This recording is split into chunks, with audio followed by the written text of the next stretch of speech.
Qu'est-ce qui me pousse? Déjà, c'est l'énergie. Donc, quand on bouge, eh ben, on est énergique. Et voilà, donc je suis contente de travailler, d'être en bonne santé, d'aller voir mes équipes. Donc, voilà, déjà de dire qu'on m'attend. Voilà, et puis un bon café.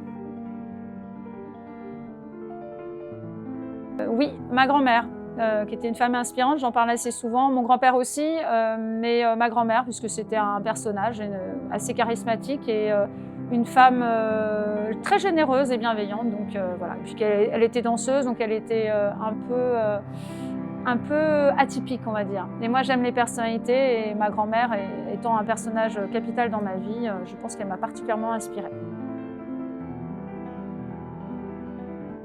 Je ne prends pas le temps d'avoir des doutes, donc clairement, j'ai pas de doute, je suis une fonceuse.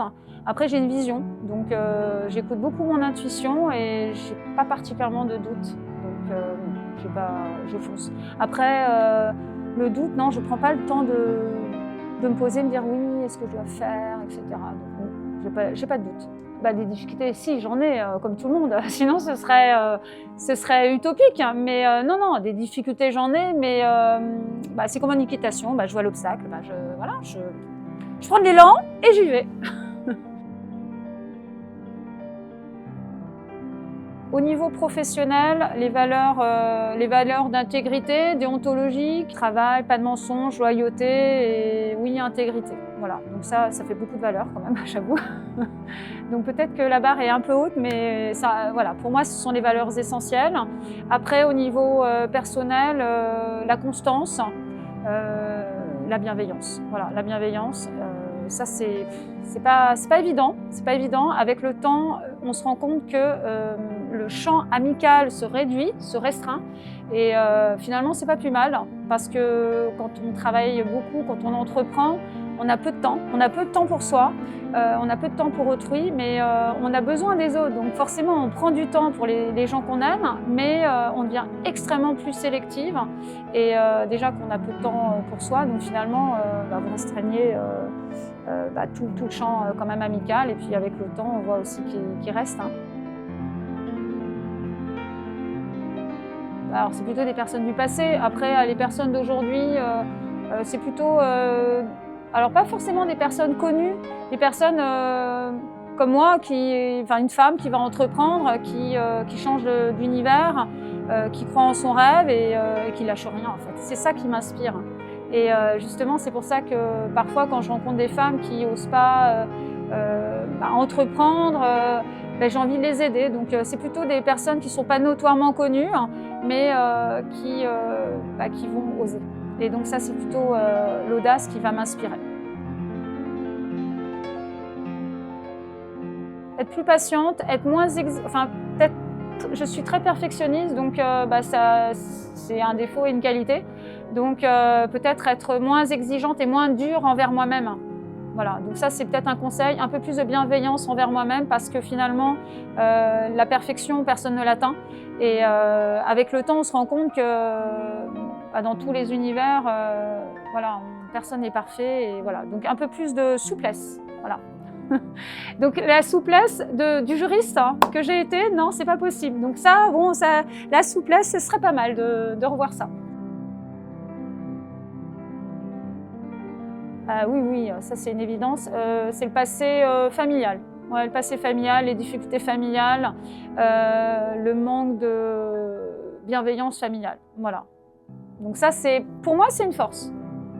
Parce que finalement, quand on a un chemin très facile, c'est pas là où on se forge, c'est pas là où on va grandir, on va se forger face aux difficultés et donc peut-être ça peut paraître surprenant, mais je suis plutôt contente d'avoir eu ce passé difficile. Le mot échec, je ne l'aime pas parce que non, parce que c'est pas un échec, ce serait plutôt une expérience. Je préfère le mot expérience. Après l'échec. Non, parce que j'ai toujours su me réinventer, même si un projet n'a pas fonctionné. Bon, j'y ai cru, je l'ai vécu. En fait, c'est ça. Donc finalement, c'est une expérience et non, il n'y a pas d'échec. Pour moi, il n'y a pas d'échec. C'est une expérience à travers le vécu et la vie que j'ai et que je vais continuer à avoir. Je pense qu'on a tous une chance, on a des chances, et après c'est juste de monter dans le bon train. Voilà, c'est une question d'intuition, de feeling. Et la chance, on a toute notre chance, enfin on a tous une chance, plusieurs chances, et c'est une question d'opportunité. Après la chance, non, elle vient pas. Ah, j'ai la chance. Ah, mais en plus, je déteste ce mot. J'ai de la chance. Ah, t'as de la chance. Non, j'ai pas de la chance. C'est juste que je me suis peut-être autorisée à vivre des choses, à saisir, à capter cette expérience, à rencontrer cette personne.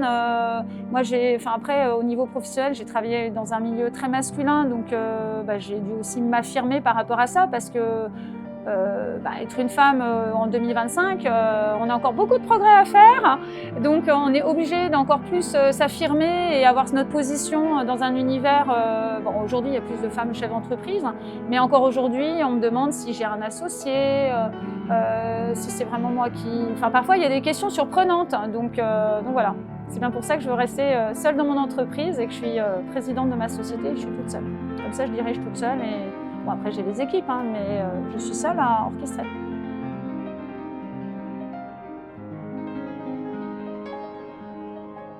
Le plus compliqué au début, c'était le manque de temps, puisque j'ai occupé des fonctions salariées et donc je travaillais pour mon business le week-end, le soir. Donc j'ai passé beaucoup de nuits blanches, mais comme j'étais passionnée, je travaillais dans mon projet, dans les coulisses. Le week-end, je partais en rendez-vous. C'était très très intense. Très intense, un peu solitaire. J'étais très solitaire parce que j'avais pas d'équipe, donc je pouvais compter que sur moi-même et fallait être très résistante aussi physiquement. Parce que mon activité salariée mobilisait énormément et c'est pas toujours simple. Donc je l'ai fait, j'étais plus jeune aussi, et puis quand on veut, on le fait, on peut le faire. Donc la passion fait que on tient, mais les débuts étaient intenses.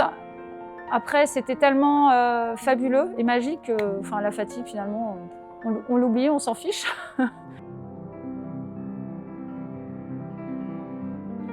Au début, il n'y avait pas du tout d'équilibre, faut être clair, parce qu'on est un peu dans notre microcosme, dans notre monde, et on est un peu comme un ovni quand même, parce que les femmes entreprennent, oui, mais souvent c'est plus ces messieurs qui ont leur société, etc.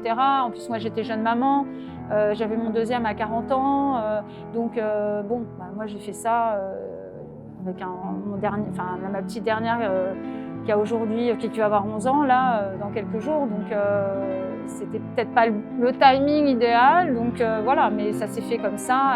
Donc l'équilibre au début, il n'y en avait pas particulièrement, j'avoue, et avec du recul, j'ai passé beaucoup de temps à ça, voilà. Maintenant, j'ai réussi à rééquilibrer tout simplement en arrêtant mes fonctions de salarié, parce que forcément, ça m'a laissé quand même beaucoup plus de temps et puis finalement à passer plus de temps avec les enfants, à m'octroyer plus de sport, voilà. Donc au début pas du tout, hein. Franchement un gros déséquilibre. La réussite, hein. J'aime pas. La réussite, c'est pas le mot réussite, je trouve que ça a un côté prétentieux. La réussite, ça va être plutôt l'épanouissement, l'accomplissement et inspirer autrui. Moi, je trouve ça beau de pouvoir de se dire, voilà, telle personne m'a inspiré, faire partie peut-être de quelques vies de passage, de mes équipes, soit mes amis. Moi, je trouve que c'est beau de pouvoir... ça, c'est beau, d'inspirer. Ça, c'est un beau cadeau.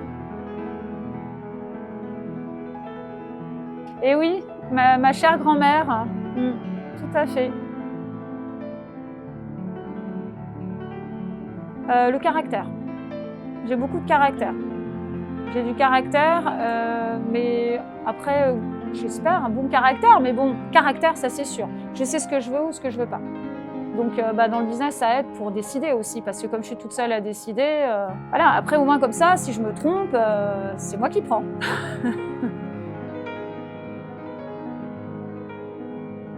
Donc c'était des vacanciers que j'ai accueillis personnellement à l'appartement au pied du château, qui est un appartement qui est dédié à la location saisonnière, qui est le mien, dont je suis propriétaire et qui a été le premier de la liste, hein, qui a fait partie de l'histoire des Demoiselles à Versailles, de la genèse. Et ces vacanciers avaient pas loin de 90 ans. Comme il y a 3 étages, pas d'ascenseur, ils étaient canadiens avec un bel accent local. Et donc je les ai accueillis et en fait ils m'ont touchée parce qu'ils m'ont dit Katia, probablement ça sera notre dernier voyage. Et puis ils m'ont touchée. Voilà. Je me suis dit ça aurait pu être mes grands-parents en couple, ils viennent, c'est peut-être leur dernier voyage de leur vie, voilà. Donc je sais pas, ça m'a touchée, vraiment.